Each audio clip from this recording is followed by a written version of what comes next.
So I've got two LiDARs set up right now, and we see Chuck's coming on camera.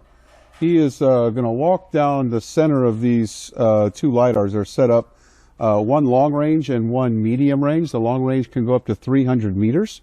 And right now we have object detection on the right-hand side where he's actually causing alarms right now. And we can see scrolling, it's detecting him as a human.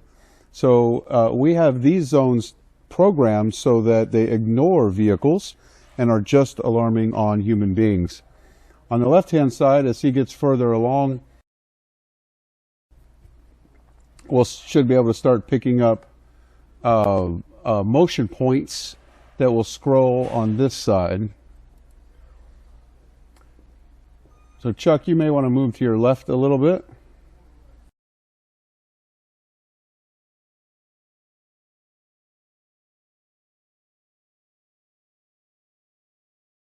We can see his target here on the left.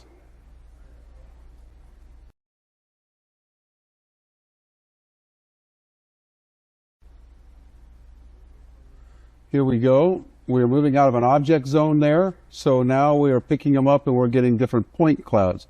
Chuck, keep sort of moving to your left a little bit so you stay in the center of the zone. But we're monitoring these numbers of points as we get further and further down. Again, this is a LiDAR sensor that can go up to 300 meters. So we have this set to about 250 meters before the road. He won't necessarily make it that far, but we want to track how many lasers we're actually getting on target as he walks through that zone. Now on the right hand side on this LiDAR over here, everything's cleared because he's past that. We see the red alarm in this side and we're still getting points indicating here. And what we'll do with this data is when we come back to set up real zones, we'll be able to take what these minimum point values are and make sure we set our zones so that we can accurately get the detection but reduce nuisance alarms by not having a value that's too low. And we see he's sort of out there towards the end. Chuck, when you get to the end of the street, you'll turn around.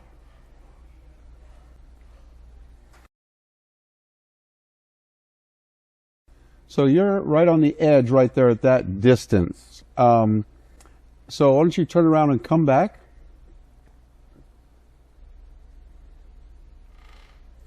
So I had this zone specifically set up to only alarm if we were getting more than 10 points.